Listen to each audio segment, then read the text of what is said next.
What's going on, guys? PC here, and welcome to another episode of I'm Talking. Today I wanted to talk a little bit about POD SpeedZone. This is a racing game for the Dreamcast that I think is kind of underrated, but not for the reasons that you would typically think a game is underrated. There's nothing really wrong with POD SpeedZone, but there is a sort of catch to it. Now, if you're going to play the game single player or local multiplayer, you're going to think the game is really lacking. And that's because it only has one game mode, single race. That is it. You can go in, regardless of whether you're playing single player or multiplayer, you go in and select a car, and you select a track, and you race one race, and you're then sent back to the main menu. And that is it. There is nothing more to it. There's no real goal to it. There's no championship mode where you have a series of races to race through.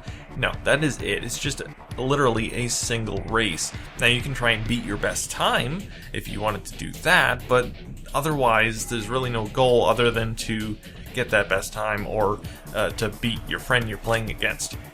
Now, why is this? Why does the game only have a single race mode? Well, the game was designed primarily as an online game. Now, this is not entirely unique for the Dreamcast. There are a few games on the Dreamcast that are very online-centric. Now, you might think Phantasy Star Online, but really the whole game is there, even in the offline mode, even though you have some extra things like quests that you can play when you're playing the game online. But there are actually some games that really are not very good when played offline because there's nothing really to do. One of those games is actually Speed Devils Online, but that's kind of different because Speed Devils Online had an offline counterpart simply called Speed Devils, which had all the offline content that you could want. But Speed Devils Online was strictly an online game. You could practice racing offline, but that's it. There's no local multiplayer on that one even. And then you have something like Planet Ring, which was only released in Europe, but the game is entirely useless if you don't have an internet connection. The game has a screen where you press start and it immediately tries to connect to the internet. It won't do anything if you're offline. And there are also some games that were only released in Japan that have an online connection required. I can't even think of any specifics, but I know there is a game that's one of the rarest on the Dreamcast that's, I think, sort of a visual novel type of thing that needs to connect to the internet in order to actually play it. But yeah, the Dreamcast did have a few games that required an internet connection. That's not entirely a thing only exclusive to modern games. The Dreamcast actually did have a few of those. This is not entirely surprising because, really, Sega pushed the online capabilities of the Dreamcast. They really wanted developers to take advantage of the fact that the Dreamcast could connect to the internet out of the box. So POD SpeedZone is one of those games. Now, while it does have some offline content, the majority of the game is unlocked when you're playing online. Now, what it lacks in content in the offline mode, it more than makes up for it in the online mode. It is actually a fairly robust online game. It has a lot of the features you'd expect to see from modern online games. It has chat rooms, it has a lobby, it has private messaging, it has rankings, it has pretty much everything you'd expect from a modern online racer. And it also supports up to 4 players online versus the local multiplayer, which only supports 2 players, which I find kind of odd. I don't know why they decided to only allow 4 players online, but again, it was really an online-centric game. So what do you get when you connect online? Well, first of all, you actually unlock one track and a few different cars just by connecting to the internet, and then you can actually play them offline if you really wanted to. In addition to that, you also have 3 different modes when playing online. You have, of course, the single race, which is the same mode that you get offline where you just play a single race. You also have a championship mode where you play a series of races, and whoever has the best ranking at the end wins, of course. You also have a mode called Thriller Race, which is sort of a last man standing sort of thing, where you have 4 players or up to 4 players that are racing around the track, and the person in the last place will have their shield slowly decreasing over time.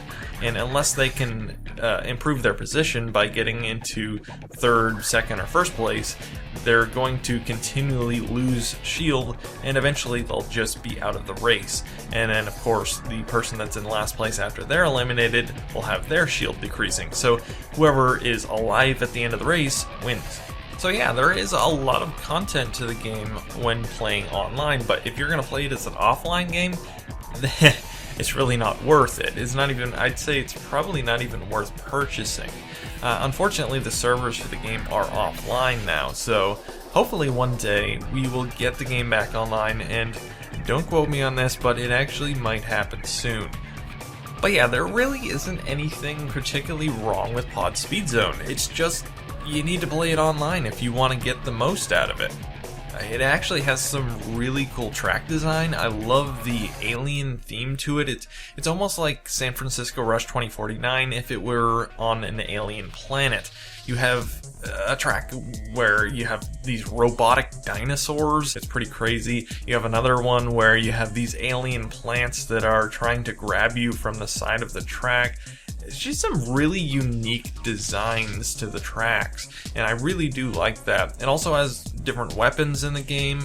Unfortunately, it's not a great variety of weapons. You have mines, you have sort of a shockwave type of thing you can shoot forward. It's sort of like the actually, no, I was thinking Mario Kart, but it's actually Speed Punks. It's one of my favorite kart racers on the PS1, where it has this sort of shockwave thing that you can shoot forward, and it basically stops everyone in their tracks that's ahead of you.